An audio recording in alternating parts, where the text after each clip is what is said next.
안녕하세요. 저는 인천 송도에 거주하는 베이커리 카페를 운영하는 35살 여자입니다. 우연히 좋은 기회로 카페가 소문이나 잘 된 탓에 서울과 김포에 각각 2호점, 3호점을 냈어요. 남편은 대기업 마케팅팀 5년차 사원으로 근무하고 있는데요. 올 연말까지만 근무하고 저와 같이 카페 사업을 하기 위해 퇴사 예정입니다. 원래는 저 혼자 운영을 했는데요. 규모가 커지고 육아를 병행하며 하려다 보니 혼자는 버거워서 시아버님과 남편이 도와주기로 했거든요. 오래간만에 비가 와서 그런지 손님도 별로 없고 한산하네요. 카페에 앉아 음악을 들으며 비 오는 거리를 바라보고 있는데 참 많은 생각이 납니다. 지금은 왕래하지 않지만 한때는 가족이었던 저희 시누이와 시어머니 이야기를 좀 해볼까 해요. 제가 들려드릴 이야기는 막장 드라마에서 나올 법한 그런 이야기인데요. 지금은 건강하게 잘 자라 어린이집을 다니고 있지만 시누와 시어머니로 인한 스트레스로 당시 뱃속에 있던 우리 지아가 잘못될 뻔했던 사건이 있었거든요. 그 이후로 시댁과 연을 끊고 지낸 거고요. 하마터면 소중한 아이를 잃을 뻔했던 사연 들어보시겠어요? 그럼 지금부터 사연 시작하겠습니다. 저는 동갑내기 남편과 3살 된 딸아이와 함께 살고 있어요. 시아버지는 2년 전에 시어머니와 이혼하시고 저희와 함께 살고 계시죠. 부전자전이라는 말이 있죠. 시아버지나 남편이나 본래 선하고 착한 성격입니다. 왜 있잖아요. 남한테 싫은 소리 못하고 부탁도 쉽게 거절 못하는 타입의 사람들이요. 근데 화나면 뒤도 안 돌아볼 정도로 정말 무서운 사람들. 바로 저희 시아버지와 남편이에요. 그렇게 세상 착하던 시아버지, 남편이 학을 떼며 인연을 끄는 사람들이 있어요. 저는 연애할 때도 그렇고 남편의 성격 탓에 시댁과 갈등이 아예 없진 않겠구나 하며 어느 정도 각오를 했던 상태였거든요. 생각을 하고 사는지 의문인 시누이와 그 시누를 그저 오냐오냐 하는 시어머니. 제가 들려드리고자 하는 이야기의 주인공도 바로 그 아나무인의 극치인 시누이와 시어머니 이야기입니다. 시누이와 남편은 10살 차이가 납니다. 시누이가 늦둥이라 시부모님이 불면 꺼질까 날아갈까 하며 금지옥엽으로 키우셨어요. 그래서 남편은 어려서부터 시누이에게 많은 것을 양보하며 살았다고 합니다. 원래 남편은 의사가 꿈이어서 의대를 진학하고 싶어 했는데요. 어린 동생을 양육해야 하는 상황에 학비가 많이 들어가는 의대를 포기할 수밖에 없었죠. 시아버지가 동네 슈퍼마켓을 운영하셨는데 여유 있는 편은 아니었거든요. 남편은 정말 고민을 많이 했다고 했어요. 그래서 나이 든 부모님이 더 고생하는 것보다는 자신이 장학금을 받으며 대학을 다니는 게 조금이라도 부담을 덜어드리고 동생을 위해 다른 길을 선택하는 게 맞는다고 생각했대요. 결국 남편은 전혀 자신의 꿈과는 거리가 먼 컴퓨터 공학과로 진학했고요. 그렇게 착한 성정을 가진 남편과는 반대로 저는 할 말은 하고 절대 지고 못 사는 성격이에요. 좋게 말하면 털털하고 리더십이 강한 성격이지만 어른들이 보기엔 그저 드센 여자일 뿐이었죠. 그러다 남편을 만나고 결혼을 하고 아이가 생기면서 성격이 많이 누그러지긴 했어요. 간혹 제가 화를 참지 못하고 욱하려고 하면 남편이 옆에서 저를 잘 타일러 진정을 시켜줍니다. 남편과는 대학 시절 만나 연애 결혼한 케이스인데요. 성격상 연애할 때부터 남편은 답답한 구석이 많았어요. 결혼하면 달라지겠거니 했지만 사람 천성이 어디 못 간다 했던가. 아이가 생기니 좀 더 가정적이고 세심해지긴 했지만 그뿐이더라고요. 여전했어요. 그래도 서로 쿵짝이 잘 맞은 덕에 10년 가까이 연애하고 지금까지 잘 살아오고 있는 것 같아요. 남에게 싫은 소리 하나 못하는 남편이 처음이자 마지막으로 화를 낸 적이 있습니다. 제가 시누이랑 시어머니 때문에 스트레스를 받아서 아이를 유산할 뻔했던 적이 있다고 했죠. 그때 저랑도 한 번도 싸운 적 없는 남편이 시누이와 시어머니께 불같이 화를 내더니 그 길로 바로 시댁과 연을 끊더라고요. 그때 처음으로 남편의 화난 모습을 보았는데 저런 면모도 있구나 하고 놀라기도 했지만 한편으로는 그동안 많이 참아왔구나 하고 안타까운 마음이 들었답니다. 살면서 그렇게 화를 내는 모습은 처음이었거든요. 그래도 부모와 자식의 천륜지간인데 스스로 그걸 끊어냈으니 본인이 말하면서도 얼마나 가슴이 미어지고 아팠을까요? 대학 시절 저와 남편은 봉사활동 동아리에서 만났어요. 동아리에서 유일한 동갑내기 친구여서 저희는 금방 친해질 수 있었죠. 자주 봉사활동도 다니고 만나는 횟수가 잦아지다 보니 자연스레 서로에게 물이 들어 캠퍼스 커플이 되었습니다. 저는 경영학과를 다니고 있었는데 대학 졸업 직후 친정의 도움으로 작은 카페를 하나 차렸어요. 남들과 똑같이 취업시장에 뛰어들어 어렵사리 사회생활을 시작하기엔 시간이 너무 아깝고 답답할 것 같았거든요. 그래서 저만의 일을 하고 싶었고 부모님을 졸라 겨우 설득해 카페를 차린 거죠. 부모님은 멀쩡한 대학 나와서 왜 사서 고생하냐고 만류하셨지만 제가 제과제빵 자격증, 바리스타 자격증 등 여러 자격증 공부를 하는 것을 보시더니 의지가 대단하다며 칭찬을 해주셨어요. 그래서 지원을 해주실 계획이 없었으나 저의 그 의지 하나만 믿고 투자 명목으로 카페 하나 차려주신 거랍니다. 사실 친정 부모님은 조금 여유가 있으신 분들이에요. 지금은 여행도 다니시며 노후 생활을 즐기고 계시지만 원래는 식품 유통 사업을 하셨어요. 아버지가 부동산 투자에 관심이 많으셔서 어렵사리 모은 돈으로 빌라와 건물을 사두신 게 있는데 그 지역이 재개발이 되면서 의도치 않게 돈방석에 앉게 됐거든요. 일을 하지 않아도 적당히 먹고 살 능력도 되실 뿐더러 최근에는 건물을 하나 더 매입하셨고 그 건물에서 나오는 월세로 행복한 노후를 즐기고 계십니다. 10평 남짓한 작은 공간으로 시작한 제 카페는 지금은 많은 유명세를 탔지만 처음에는 한 달 매출이 150만 원 정도로 정말 미비한 수준이었어요. 이 상태로라면 과연 몇 개월이나 버틸 수 있을까 했던 시절이었죠. 제대로 준비를 한 상태에서 차린 게 아니어서 그런지 홍보도 제대로 안 됐고요.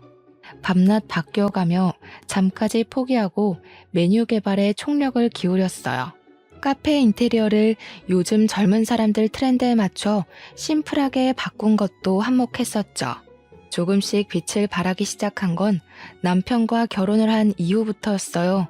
29살이 되던 해 가을날 오랜 연애의 마침표를 찍고 남편과 저는 결혼을 했어요.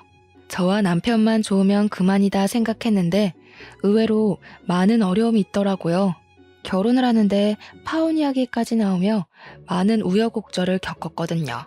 원인은 바로 시누이와 시어머니 때문이었습니다.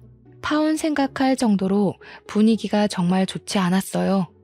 결국 남편에게 중간 역할을 제대로 하겠다는 맹세를 받고 결혼을 했습니다. 신우는 남편과 10살 차이가 나는 늦둥이였어요.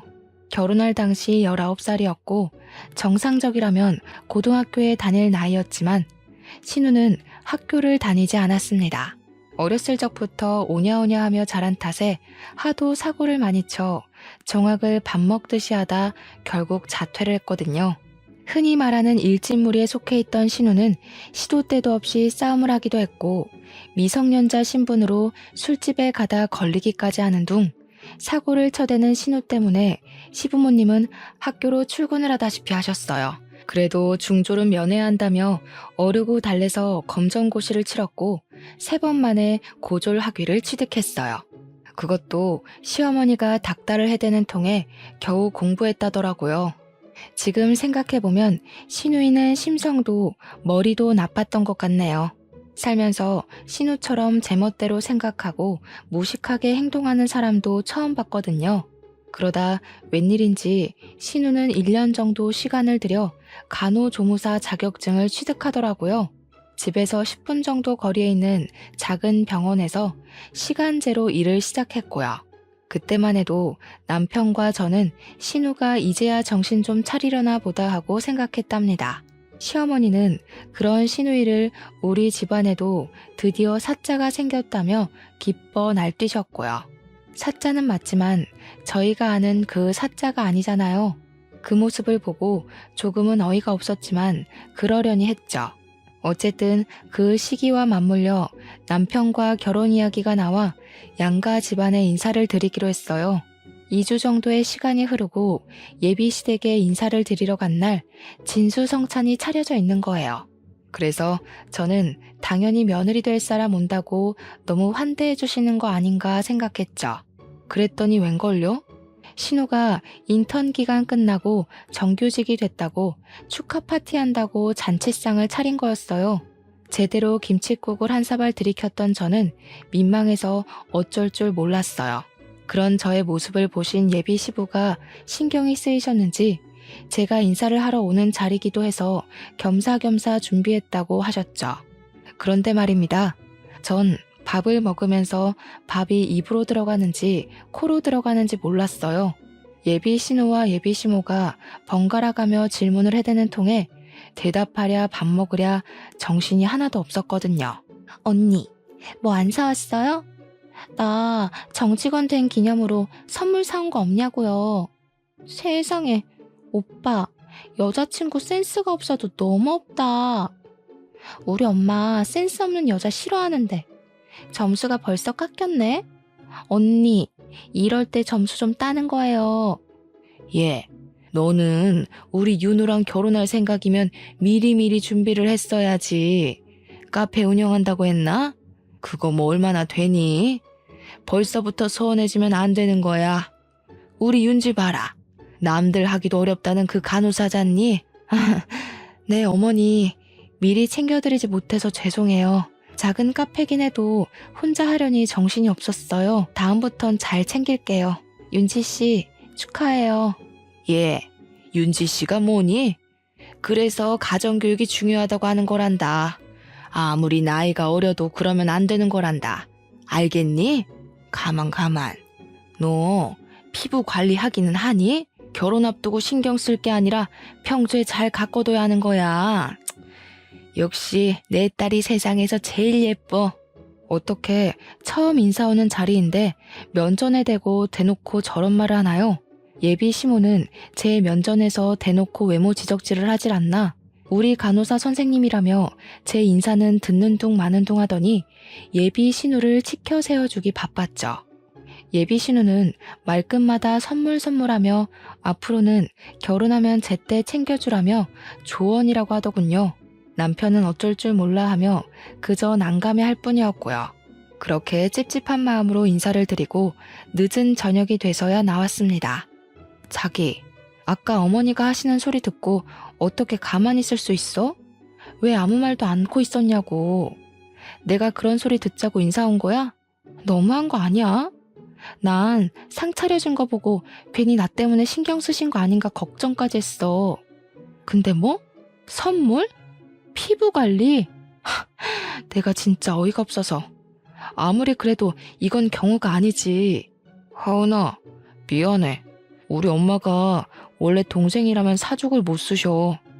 나이 차이가 많이 나다 보니 오냐오냐 하시는 게 좀 있으셔. 내가 나서주지 못해서 미안해. 다음부턴 그런 일 없게 할게. 한 번만 용서해주라, 응? 그래, 잘난 아들이 며느리 될 사람 데려온다니 눈에 안 차실 수도 있겠지. 그래도 어떻게 면전에 대고 그렇게 말씀하실 수 있는 거지? 사람을 얕봐도 유분수지. 앞으로 어머니가 나한테 한 번만 더 이러면 나 가만히 안 있을 거야. 알겠어? 알겠어, 미안해. 우리 엄마가 너한테 함부로 하는 일 절대 없게 할게. 그렇게 어렵사리 저희 집까지 인사를 마치고 상견례 날짜를 잡았어요. 아니나 다를까 상견례 날에도 예비 신우가 함께 자리했는데 정말 눈치가 없는 건지 본인이 마치 시어머니라도 되는 양 저희 부모님한테 이것저것 캐묻기 시작하더라고요. 누가 보면 경찰이 범죄자 취조하는 줄 알았다니까요. 정말 생각이라는 것을 하나 싶을 정도로 무례한 질문을 하기 시작하더군요. 이 자리가 어떤 자리인지 낄 때 안 낄 때 구분해야 하는데 무슨 생각인지 파악이 되질 않았습니다. 애초에 생각이란 걸 하지 않았을지도 모르죠. 우리 오빠는 대기업 다니면서 돈도 많이 버는데 언니는 코딱지만한 가게 하나 운영하면서 혼수나 예단을 제대로 할 수나 있겠어요? 매출이 잘 안 나온다고 들었는데 무슨 돈으로 결혼시킬 거예요? 아가씨, 저의 모아둔 돈도 조금 있고 형편에 맞춰 결혼할 거예요. 그렇게 걱정 안 해주셔도 돼요. 저희가 하는 결혼이니 최대한 손 안 벌리고 하려고요. 누가 언니한테 물어봤어요? 얘기하는데 끼어들지 말고 가만히 좀 있어봐요. 말이 나왔으니 하는 말인데 꾸민비나 예단은 얼마나 보내주실 건가요? 직업도 직업인 만큼 품위 유지비도 만만치 않을 것 같은데. 우리 윤지가 어려서부터 똑 부러지는 성격이라 짚고 넘어갈 건 짚고 넘어가야 해서요. 어차피 해야 될 얘기니 너무 기분 나빠하지 마세요. 틀린 말도 아니잖아요. 그 상황을 지켜보는 남자친구와 예비 시부는 그저 물만 들이켜고 있을 뿐이었어요. 본인들이 생각해도 어이가 없었던 거죠. 좋은 날을 앞두고 마련된 중요한 자리인 만큼 친정 부모님은 무례한 예비 신우와 예비 시모의 모습을 보고도 애써 화를 참으셨어요. 제가 성격을 아빠 닮았는데 아빠가 욱하려고 하시더니 주먹을 꽉 쥐고 참으시는 걸 봤거든요. 사돈 처녀가 오빠가 장가를 간다니 많이 서운한 모양이네요. 사부인 원하시는 것이 있으면 하은이 통해서 보내주세요. 그리고 신혼집은 정서방 회사 근처에 있는 곳으로 집을 한 채 선물로 주려 합니다. 집을 선물로 준다고요? 우와, 새언니네 아빠 정말 최고다. 어떻게 한두 푼도 아니고 집을 선물로 주시지? 엄마, 나도 저렇게 해줄 거지? 새로운 인생을 시작하는 만큼 집 하나쯤은 선물로 주고 싶네요. 정서방도 그렇고 하은이도 그렇고 빚으로 시작할 수는 없지 않습니까? 그리고 필요하신 예단이 있으면 하은이 통해서 보내주시죠. 잘 챙겨드리겠습니다. 사도는 이야기가 잘 통하는 것 같아서 다행이네요. 그럴수록 혼수나 예단은 넉넉히 해오셔야 되는 거 아시죠? 어디 하나 빠지지 않은 우리 아들 데려가려면 그 정도는 각오하셔야 하는 겁니다. 아시겠어요? 솔직히 저는 인내심이 한계에 이르러 그 자리를 박차고 나오고 싶었어요. 저와 제 부모님이 그런 소리를 들을 이유는 없잖아요. 제가 작은 카페를 한다고 돈이 되냐며 무시를 하지 않나? 첫 만남 때도 그래요. 제 외모 지적질에 신우 선물 안 사왔냐며 훈수를 두는 것 하며 뭐 하나 마음에 드는 게 없었어요. 결국 상견례가 끝나고 남자친구와 크게 다투게 되었죠. 자기야, 진짜 너무한 거 아니야? 저번 인사 때도 그렇고 오늘이 어떤 날인데 아가씨가 나서? 왜 아무 말도 안 하고 꿀먹은 벙어리처럼 행동하는 거야? 내가 이런 수모 겪으면서까지 너랑 결혼해야 돼? 하은아, 좋은 게 좋은 거라고 그러려니 하고 넘어가면 안 될까? 솔직히 나도 어떻게 해야 할지 모르겠어. 어디서부터 손을 써야 하는지 감이 안 잡혀. 나도 너무 답답하단 말이야. 다른 사람도 아니고 나 이 와이프 될 사람이야. 그리고 아가씨가 낄 자리야? 얌전히 앉아서 밥만 먹어도 모자란데 거기서 자기가 왜 나서는데? 내가 우리 부모님 봐서 참은 거야. 알아? 내가 할 말이 없다. 정말 미안해, 하은아. 이번 한 번만 이해해줘. 내가 이렇게 미안하다고 하잖아. 우리 결혼하면 내가 정말 잘할게. 상견례가 끝나고 난 뒤에도 예비 시모 신우는 예단에는 이런 게 포함되어야 한다며 틈만 나면 전화해 잔소리를 해댔습니다. 언니가 잘 모르는 것 같아 이야기해 주는 거예요. 우리 집에 놓을 안마기, 세탁기, 건조기, 그리고 우리 엄마랑 내 명품백 하나씩. 우리 아빠는 골프 좀 쳐야 하니까 골프채도 있어야겠고 내가 정리해서 톡으로 보낼 테니까 한번 봐요. 시댁이 뭔 갑부도 아니면서 굳이 바꾸지 않아도 될 시댁 살림살이까지 저한테 요구하더라고요. 총 8천만 원이 넘는 혼수 리스트였죠. 며칠 뒤 예비 시모에게 연락이 왔습니다. 예, 그동안 김장을 늘 나 혼자 했었잖니? 이제는 네가 했으니 다행이구나. 이번 주 주말에 김장할 거니까 와서 도우렴. 이왕 이렇게 된 거 배우기도 하고 그러면 좋잖니? 그런 줄 알고 끊으마. 주말에도 카페 영업을 했었어야 했지만 결혼 전이고 잘 보여야겠다는 생각에 임시 휴무 간판을 내걸고 토요일 아침 일찍 예비시댁에 갔죠. 시장에 가서 김장거리를 잔뜩 사와서는 하루 종일 절이고 버무리고 무려 300포기라는 바람에 늦은 밤이 되어서야 김장을 겨우 마무리했고 밥도 못 먹고 일한 탓에 신경이 매우 예민해져 있었어요. 남자친구 말대로 좋은 게 좋은 거라고 제 성질까지 죽여가며 어차피 결혼하면 제가 해야 할 거다 생각하고 그저 묵묵히 열심히 했어요. 예비 신우는 같이 했냐고요? 아니요. 김장이 끝날 때까지 손 하나 까딱하지 않고 있다가 저녁 무렵 늦음하기 밖에 나가 친구들을 만나 술을 잔뜩 마시고 취해서 들어오던걸요.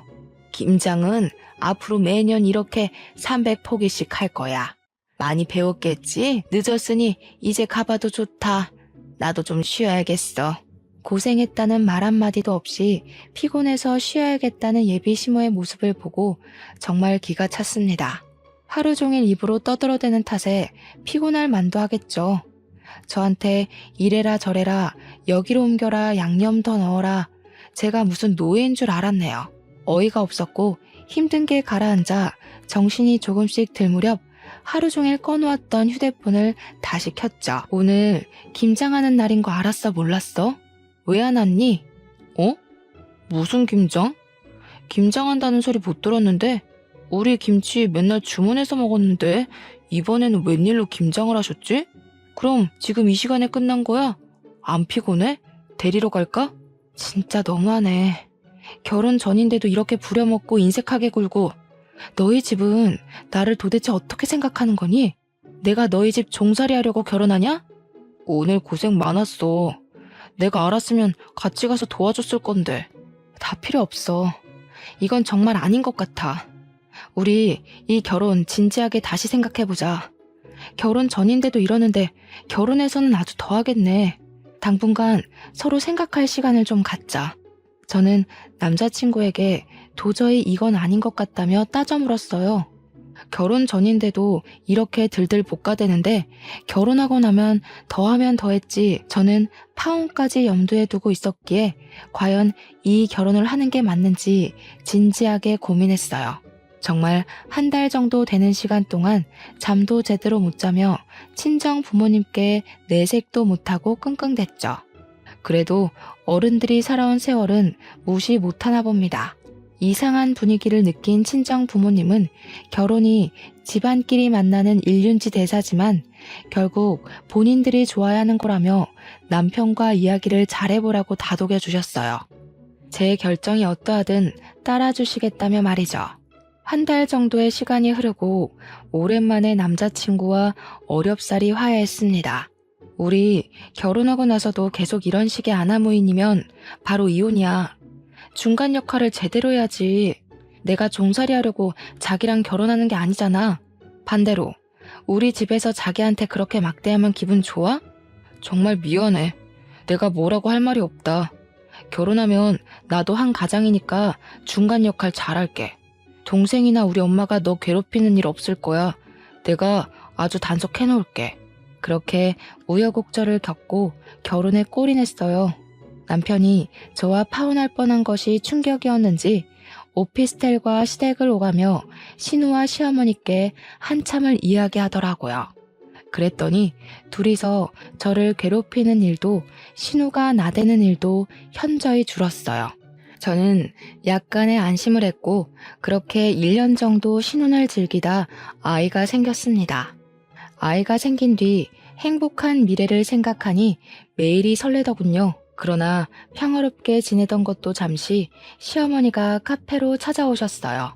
그동안 제 카페는요. 150만 원 언저리던 매출도 2배 정도 늘었고요. 단골 손님도 제법 늘어나 장사가 잘 풀리고 있던 시점이었어요. 무언가 할 말이 있어 여기까지 찾아온 게 눈에 보이더군요. 어머니, 카페까진 어쩐 일이세요? 일단 여기 차 한 잔 드세요. 저한테 하실 말씀 있으신 것 같은데 편하게 말씀해 주세요. 네가 그래도 눈치는 좀 있나 보구나. 사실은 말이다. 윤지가 몇 개월 전에 만난 남자친구가 있는데 그 사람이 의사란 말이다. 윤지가 결혼을 하고 싶어 하는데 너도 알다시피 우리가 여유 있는 집은 아니잖니. 아가씨가 결혼하는데 무슨 문제라도 있어요? 마음 맞는 사람들끼리 알아서 해야 할 문제인데 어머니가 왜 근심이 많으세요? 얘 말하는 것 좀 봐. 다른 것도 아니고 의사 집안이라잖니. 결혼한다 하면 예단이며 혼수며 한두 푼이 아닐 텐데 우리 집 형편에 그 집 맞춰주려면 등골이 휜다 휘어. 그래서 말이다. 너희 살고 있는 신혼집 좀 팔아서 결혼 자금으로 보태자꾸나. 네? 무슨 말씀이세요? 아가씨가 결혼하는데 왜 저희 신혼집까지 팔아야 하는데요? 이 집이요, 저희 아버지가 해주신 결혼 선물이에요. 그런데 이 집을 마음대로 파니마니 하시는 거세요? 내가 알아보니 시세가 8억 정도는 하더구나. 집 팔아서 결혼 자금 혼수나 예단도 해야 하고, 그리고 명색이 장모인데 사위 될 사람 차 한 대 정도는 뽑아줘야 하지 않겠니? 우리한테 줄 용돈 한 번에 준다 생각하고 그렇게 하자. 어머니, 왜 이렇게 제멋대로세요? 제가 언제 집 판다고 했어요?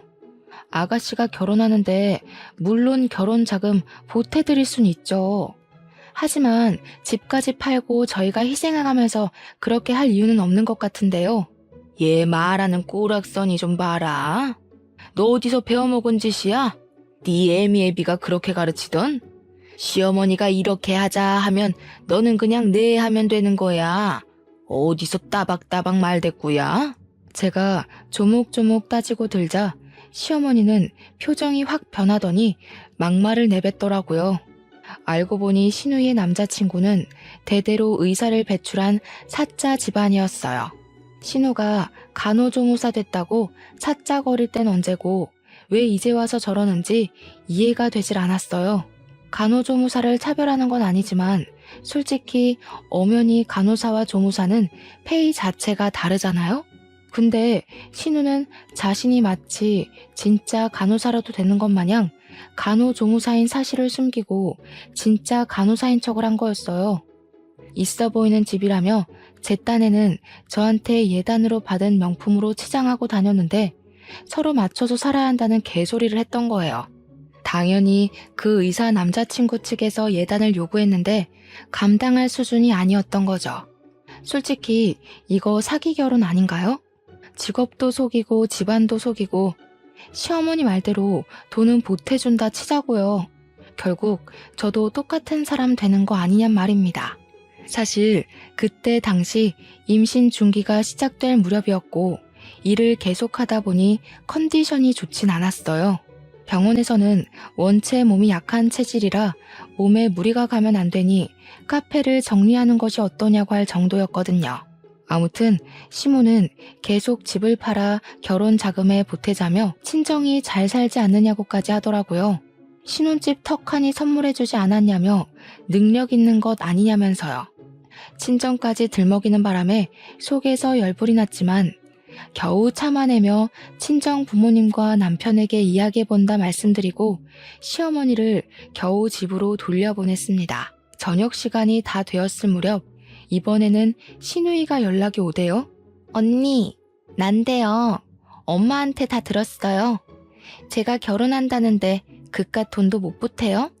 자신이 결혼 못해서 인생 망하면 다 언니 책임이에요. 알겠어요? 아가씨, 뭔가 잘못 알아도 한참 잘못 알고 있는 것 같아서 한마디 할게요. 우리 집을 팔면서까지 그 집안이랑 결혼해야 할 이유가 있어요? 거짓말을 하면서까지? 당당하게 아가씨를 있는 그대로 오픈해야지. 뭐가 두려워서 거짓말 하는데요. 내가 거짓말을 하던 안 하던 그건 내가 알아서 할 일이고. 아무튼 집 팔아서 내 결혼자금 좀 보태줘요. 하나밖에 없는 남편 동생이 시집 간다는데 있는 집에서 그 정도는 해줘야지. 안 그래요? 그런 줄 알고 있을게요. 내가 말했죠. 왜 우리 집을 팔아야 하느냐고요. 내 말 무슨 뜻인지 몰라요? 이 집 팔 일 없고 팔지도 않을 거지만 아가씨, 결혼은 아가씨가 알아서 해야 하는 거예요. 형편에 맞춰야지 욕심내지 말아요. 끊어요. 그 시어머니의 그 시누이. 둘이 연달아 말도 안 되는 말로 괴롭히는 통에 제가 스트레스를 많이 받았나 봅니다. 전화를 끊고 갑자기 배가 뭉치며 묵직한 통증을 느꼈고 저는 그 자리에 주저앉아 정신을 잃고 말았어요. 눈을 떠보니 저는 병원 응급실에 누워있더라고요. 알고 보니 카페에 있던 직원이 쓰러진 저를 보고 구급차를 불러 병원으로 온 거였어요. 병원에서는 제 휴대폰으로 남편에게 연락을 한 뒤였고 연락을 받고 달려온 시어머니는 옆에서 똥 씹은 표정으로 절 노려보고 있었어요. 남편은 일하던 도중에 저에게 달려왔고 시어머니에게 저한테 가보라고 부탁을 했던 것 같더라고요. 시어머니 표정은 내가 왜 여기에 있어야 되냐, 귀찮아 죽겠네, 딱 이런 느낌이었습니다. 저는 스트레스 및 과로로 인한 쇼크가 일시적으로 온 거였고 하마터면 아기가 위험할 뻔했다는 의사의 말에 남편은 얼굴이 굳더라고요. 무슨 일이냐 물으니 시어머니는 당연히 아무 말도 안 하고 계시고 우물쭈물하던 카페 직원이 자신이 본 것을 그대로 이야기해 주더라고요. 사실 저분이 카페로 찾아오셔서는 사장님이랑 말씀을 나누시는데 돈 이야기를 하시는 것 같더라고요. 가시고 나서 얼마 안 있다 전화를 받으셨는데 통화가 끝나고 한숨을 깊게 내쉬시더니 그대로 쓰러지시더라고요. 무슨 말씀을 나누신 건지 모르겠지만 제가 본 건 그게 다예요. 자기야, 신경 쓰지 마. 별일 아니야. 별일이 아니긴 뭐가 아니야. 아이를 잃을 뻔했다잖아. 엄마, 이 사람한테 무슨 이야기 한 거예요? 전화는 또 뭐고? 사실대로 말해요. 예, 너 지금 엄마한테 그게 무슨 말버릇이야? 나 때문에 쓰러지기라도 했다는 거냐? 그래, 내가 윤지 결혼 이야기를 좀 했다. 너희 집 팔아서 결혼 자금 좀 보태라고. 그게 그렇게 못할 말이냐? 그리고 쓰러진 게 왜 내 탓이야? 자기 몸 하나 간수 못하는 주제에 그걸 왜 내 탓으로 돌려? 남편은 제발 조용히 좀 하라며 소리치는 시어머니를 병원 밖으로 내쫓았어요. 병원 밖으로 끌려나가다시피 하면서도 저에게 삿대질을 하며 몸 관리나 잘하라고 소리치더군요. 큰 사달이 날 것 같아 카페 직원에게 더 이상 말하지 말아달라는 제스처를 취했으나 그 직원이 결국 남편에게 있는 그대로 사실을 말해버렸어요. 남편은 잔뜩 화가 난 표정으로 얼굴이 새빨개지더니 얼굴이 굳더라고요. 링거만 맞고 가면 된다는 의사의 말에 휴식을 조금 취한 뒤 남편은 아무 말 없이 저를 집으로 데려다 주더니 잠시 다녀올 곳이 있다며 나갔습니다. 그렇게 한두 시간이 흘러 곤히 자고 있는데 시누이에게 전화가 오는 겁니다. 받을 기력도 없었지만 무슨 말을 또 하려나 하고 받았죠. 글쎄 전화를 받았더니 싸우는 소리와 함께 온갖 욕설이 난무하는 거 아니겠어요? 어라? 자고 있었나 봐요? 그걸 그렇게 다 고자질하니까 좋아요? 새언니 처음부터 마음에 안 들었어. 지금 오빠 난리치고 있는데 너는 상황에서 자냐? 내가 의사랑 결혼하는 게 그렇게 안 이꼬워요? 이 결혼 못하면 책임질 거냐고. 알고 보니 남편이 시댁으로 가 그동안 쌓인 울분을 다 터뜨리고 있던 거였습니다. 휴대폰 너머로 남편과 시어머니의 소리가 들리더라고요. 아이가 잘못되기라도 했으면 다 같이 죽어도 모자라요. 어떻게 임신한 사람 생각은 하나도 하지 않으세요? 나는 그렇다 쳐도 하은이한테는 그러면 안 되죠. 도대체 왜 이렇게 못 잡아먹어서 안달이냔 말이에요. 너는 이 엄마한테 못하는 소리가 없어. 내가 널 그렇게 가르쳤니? 둘 다 그만해. 세아가 보기에 부끄럽지도 않아? 일단 둘 다 진정 좀 하란 말이야. 당신도 제발 그만해. 몸 상태도 말이 아니지만 가만히 있을 상황은 아닌 것 같아 지친 몸을 이끌고 20분 거리에 있는 시댁으로 갔습니다. 시아버지가 겨우 말린 덕에 다행히 시끄러운 상황은 끝이 나 있는 상태였고 시어머니와 남편은 여전히 씩씩대며 분을 사귀지 못하고 있었어요. 저는 시아버지에게 대충 상황 설명을 들었죠. 집안에 여자를 잘못 들여서 이런 사달이 났다. 하나밖에 없는 여동생 잘 되는 게 그렇게 배가 아프니? 전현이 며느리로 들어와서 이 사달이 난 게다.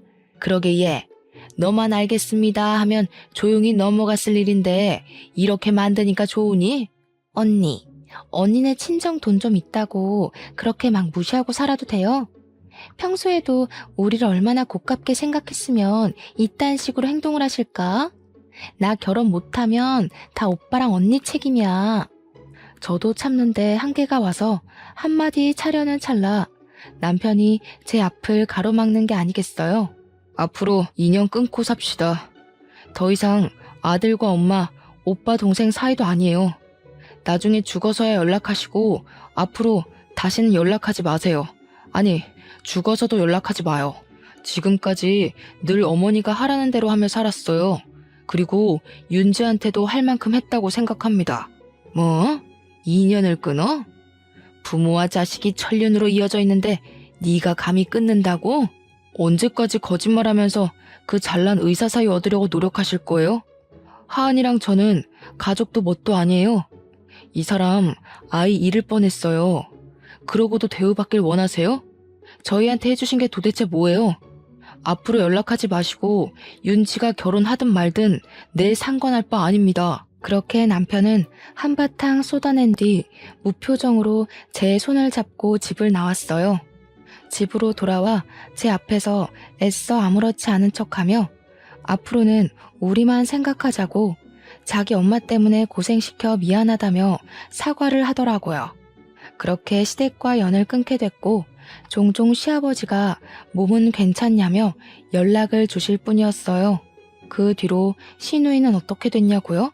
결국 시누이는 남자친구에게 직업을 속인 것이 들통이 났고 파혼을 당했어요. 제가 실려갔던 응급실이 시누이 남자친구의 병원이었고 응급실에서 저와 남편, 시어머니가 나눈 대화를 우연히 그 사람이 들었대요. 시어머니와 시누이는 저에게 연락을 시도해왔지만 남편이 휴대폰 번호도 바꾸고 연락을 차단시켜 버리더라고요. 저도 컨디션이 어느 정도 회복이 되어 카페에 다시 출근을 시작했죠. 잠잠하나 싶더니 아니나 다를까 카페에까지 찾아오더라고요. 당연히 연락이 안 되니 그럴 수밖에요. 직원들이 제지를 하며 카페 안에 들어오지 못하게 하기도 하고 제가 경찰을 불러 쫓아내기도 하며 크고 작은 소란을 피워댔어요. 그러다 보다 못한 직원이 경찰에 신고도 하고 남편이 시어머니한테 한 번만 더 찾아오면 영업방해죄로 고소할 거라며 엄포를 놓은 탓인지 다행히 그 뒤로는 잠잠해지더라고요. 그렇게 한바탕 소란이 마무리되고 조금은 평화로운 시간이 찾아왔답니다. 우연히 인터넷으로 제 카페가 동네 맛집으로 소개되면서 방송에 나오게 됐는데 점점 유명세를 치르기 시작하더라고요. 덕분에 잡지사 인터뷰도 해보고 방송 출연으로 인해 지역 맛집으로 선정되기까지 했습니다. 실제로 방송 출연을 하다 보니 입소문이나 자연스럽게 승승장구하게 되더군요. 500만 원 정도 수준에서 월 2천, 많게는 2,500만 원으로 매출도 급상승하더라고요. 혼자 카페를 운영하기 어려운 수준이 되자 남편은 회사를 연말까지만 다니기로 했어요. 퇴사 후 저와 같이 카페 사업을 하기로 했거든요.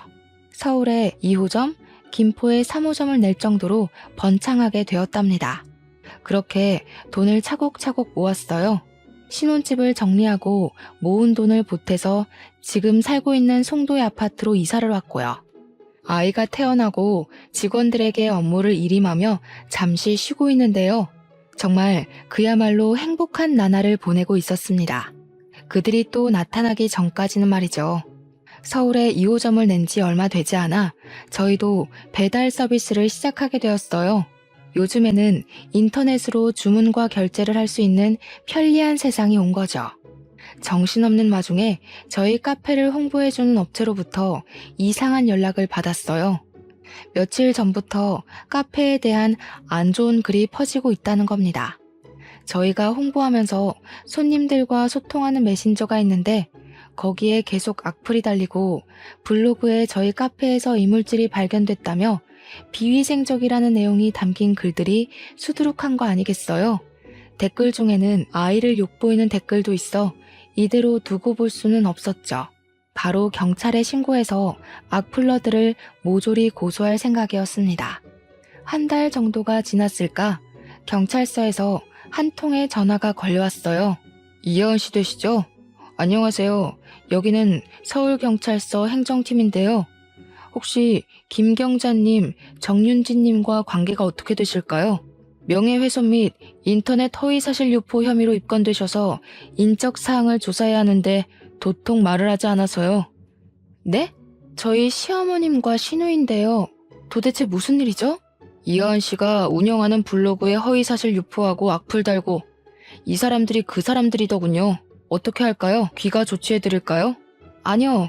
저희가 우선 경찰서로 가겠습니다. 확인해야 할 사항도 있고요. 직접 뵙고 말씀드릴게요. 1시간 정도쯤 걸릴 것 같네요. 남편과 같이 갈게요.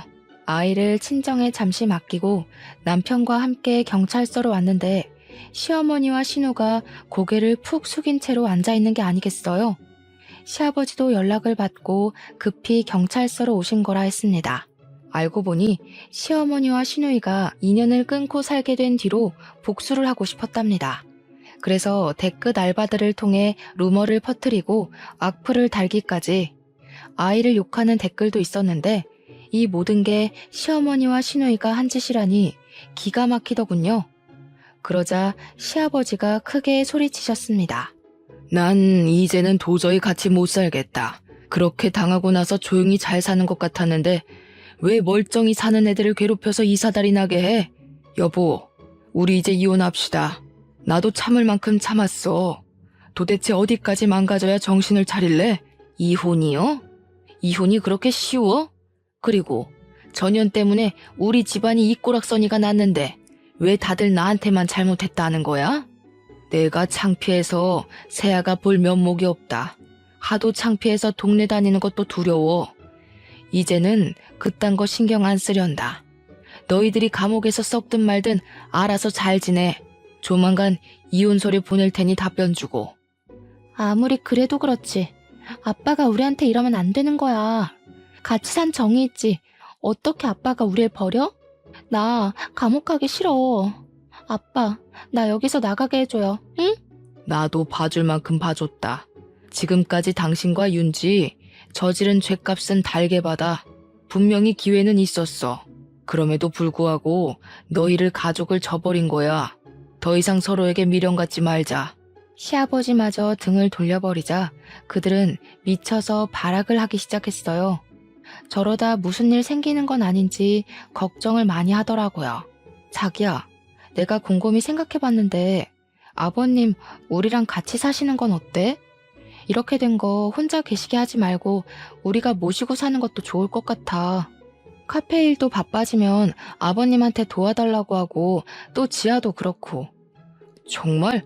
정말 그래도 돼? 우리 아버지랑 사는 거 안 불편하겠어? 그렇게 말해줘서 정말 고마워 하은아. 내가 앞으로 더 잘할게. 우리 가족이 계속 못난 모습만 보여줘서 미안해. 며칠 뒤 저희 집으로 시아버지가 이사 오셔서 함께 살게 되었죠. 저녁 식사를 하며 오래간만에 오순도순 이야기를 하는데 시아버지가 말씀해 주시길 그동안 신우는 간호사로 사칭하고 다닌 탓에 업계에서 소문이 나 취업이 쉽지 않았다고 해요. 편의점, 노래방, PC방 아르바이트를 전전하며 생활했고 시어머니는 이혼 후 식당에서 설거지 아르바이트를 시작하셨었다고 합니다. 그러던 와중에 시어머니와 시누이는 제 카페에 대한 비방글을 작성하고 댓글 알바들을 고용해서 허위 사실을 유포한 것 같다고요. 결국 시어머니와 시누이는 각각 벌금형을 선고받아 2,300만 원이라는 거금을 벌금으로 내야 했어요. 시아버지는 이혼하시면서 시어머니에게 전해주신 게 아무것도 없으셨다 했어요. 줄 이유도 없고 그런 사람들한테 자신의 재산을 많지는 않지만 단 한 푼도 들어가게 둘 수는 없다면서 모든 재산을 처분하셨어요. 그러고는 3억을 저에게 주시며 말씀하시더라고요. 내가 그동안 세아가 너한테 못할 짓을 한 것 같아 미안하구나.